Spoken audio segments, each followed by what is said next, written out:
O meu nome é André Costa Oliveira. Todos nós, constantemente, sobretudo na iniciativa privada, utilizamos a palavra franquia, muito embora poucos efetivamente saibam o que é, de verdade, o modelo de negócios em forma de franquia. E por que eu digo isso? Porque duas razões me parecem muito claras e muito simples. A primeira delas é que o faturamento do setor de franquias no Brasil teve um aumento em 2019 de quase 7% com relação a 2018, segundo dados fornecidos pela Associação Brasileira de Franchising, o que representa uma evolução de 175 milhões de reais para aproximados 187 milhões de reais, o que se traduz em 1 milhão e 500 mil empregos novos. Claro que agora, em 2020, muito provavelmente esses números sofrerão uma redução significativa, razão pela qual, quando da retomada efetiva da atividade econômica após a pandemia do Covid-19, pode ser que empresários de diferentes setores, a fim de se reinventarem, venham a buscar modelos de franquia. A segunda razão é o fato incontroverso de que no Brasil nós nos deparamos muito frequentemente com as chamadas pseudo-franquias, terceirizações de mão de obra e até mesmo relações empregatícias disfarçadas de franquias, normalmente a fim de burlar legislações comerciais, tributárias e trabalhistas. As franquias no país se regem pela Lei nº 13.966 de 2019, que entrou em vigor há poucos meses e que substituiu a antiga Lei nº 8.955 de 94, que regulamentava o instituto jurídico até então, e cujas disposições se aplicam apenas ao franqueador e ao franqueado, como também ao subfranqueador e ao subfranqueado, respectivamente. Bom, essa nova regulamentação institui algumas mudanças importantes, sobre as quais falaremos em instantes. Todas elas no sentido, inclusive, de proporcionar maior equidade e transparência entre franqueadores e franqueados. E o que é, então, uma franquia empresarial? É o sistema pelo qual um franqueador autoriza, por meio de contrato, um franqueado a utilizar marcas e objetos de propriedade intelectual, sempre associados ao direito de produção ou distribuição, que pode ou não ser exclusiva, de produtos ou serviços. A franquia empresarial também autoriza o direito de utilização de métodos e sistemas de implantação e administração do negócio e até mesmo do sistema operacional do franqueador. Isso tudo mediante, claro, remuneração direta ou indireta. Dessa forma, já deixando claro, um contrato de franquia empresarial não enseja relação de consumo entre as partes contratantes e muito menos vínculo empregatício em relação ao franqueado ou aos seus empregados, ok? Quem pode ser, então, um franqueador? Bom, um franqueador deve ser o titular ou requerente de direitos sobre as marcas e outros objetos de propriedade intelectual negociados no contrato de franquia.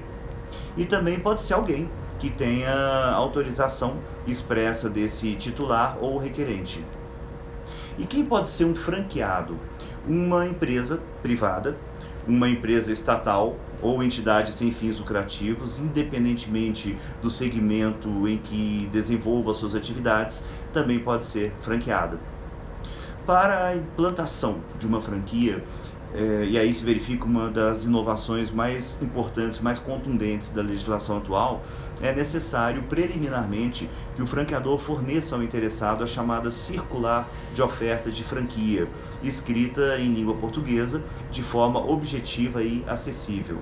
Inclusive, ao franqueador, é bom que se diga, quando ele omite informações exigidas por lei ou veicula informações falsas na circular de oferta de franquia, está sujeito à incidência de punições previstas em lei, sem prejuízo, inclusive, de sanções penais cabíveis à espécie.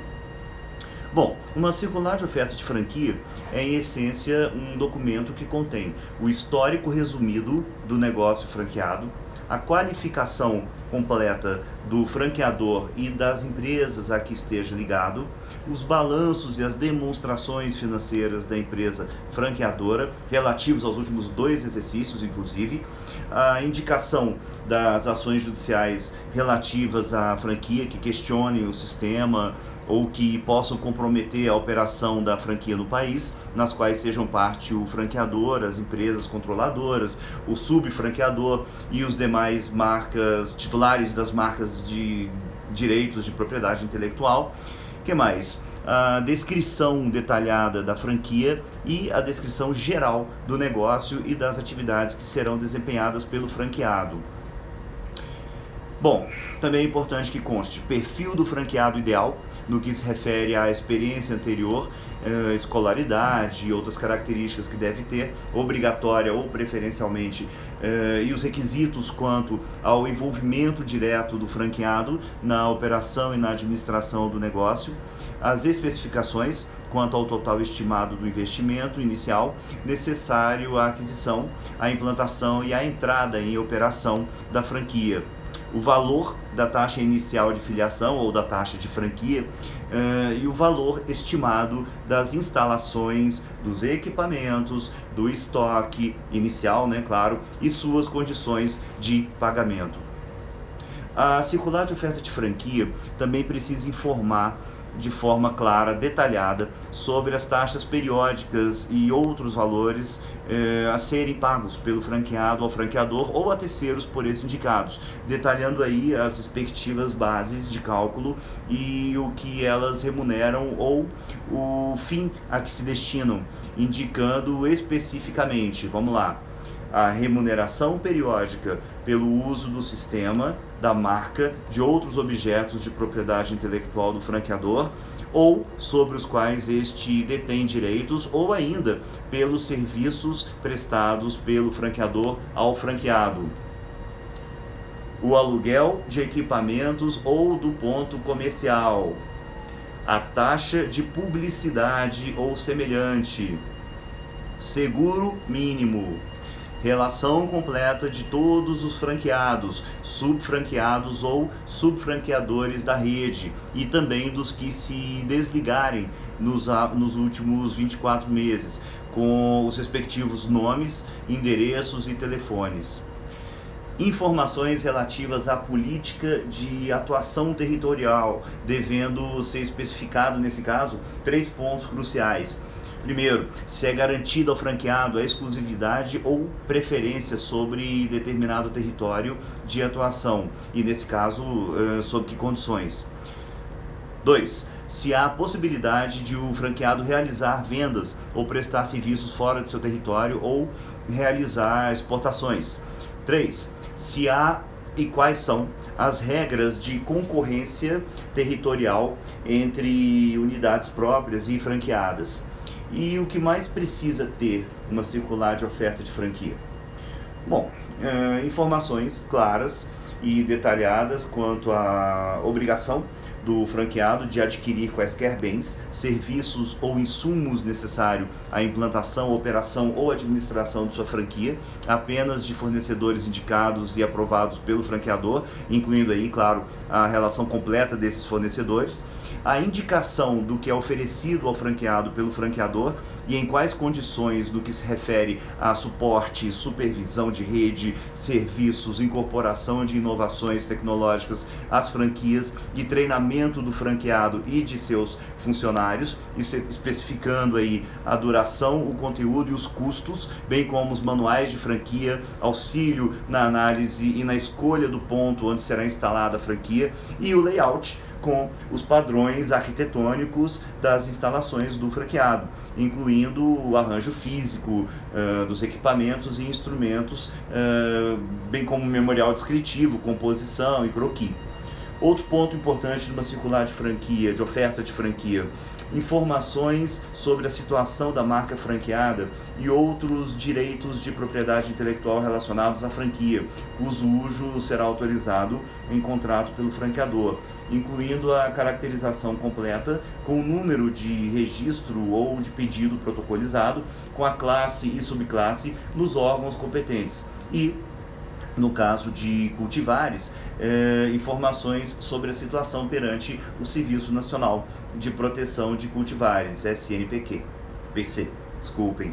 A situação do franqueado após a expiração do contrato de franquia, também é importante que conste, em relação a dois tópicos: know-how da tecnologia de produto, de processo ou de gestão, informações confidenciais e segredos de indústria, comércio, finanças e negócios a que venha a ter acesso em função da franquia, e a implantação de atividade concorrente à da sua franquia. Uma circular de oferta de franquia deve exibir ainda o modelo de contrato padrão e, se for o caso, também do pré-contrato padrão de franquia adotado pelo franqueador, com, claro, texto completo, inclusive dos respectivos anexos, condições e prazos de validade.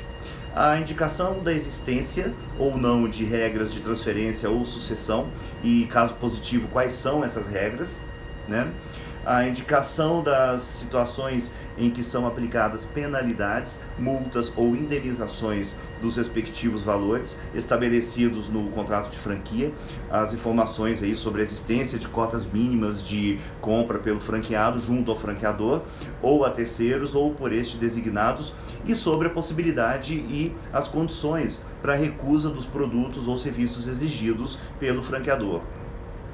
A indicação de existência de conselhos ou associação de franqueados com as atribuições, os poderes e os mecanismos de representação perante o franqueador, o detalhamento das competências para gestão e fiscalização da aplicação dos recursos de fundos existentes, a indicação das regras de limitação à concorrência entre o franqueador e os franqueados, isso é muito importante, durante a vigência do contrato de franquia, né?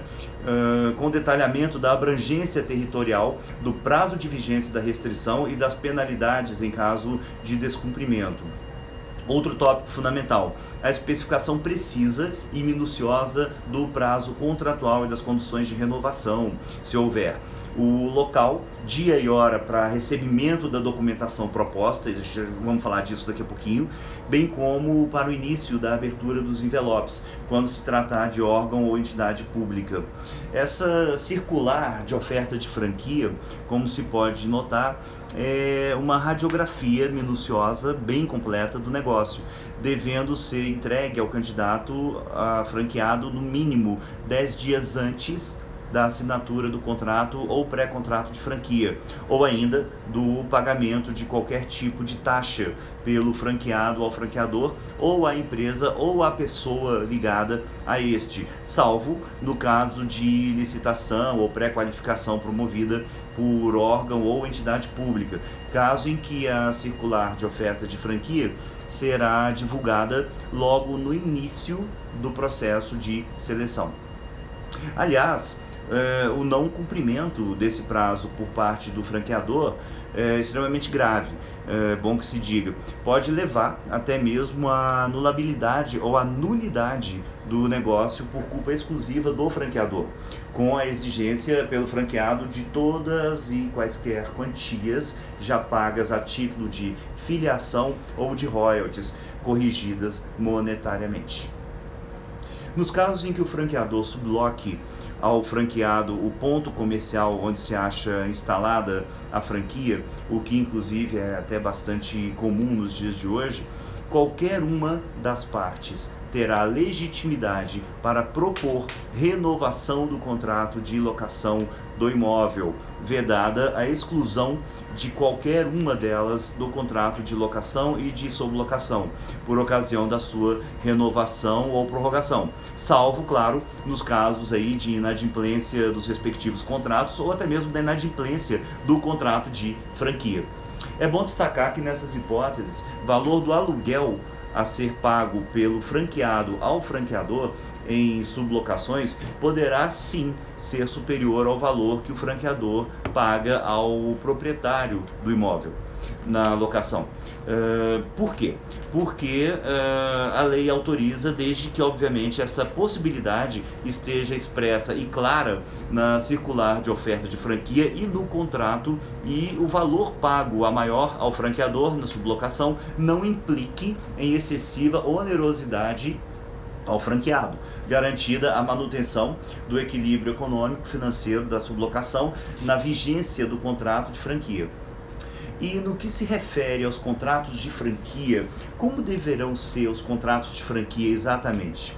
Bom, os contratos de franquia deverão ser escritos em língua portuguesa e regidos pela legislação brasileira, os que produzirem efeitos exclusivamente no território nacional, sobretudo.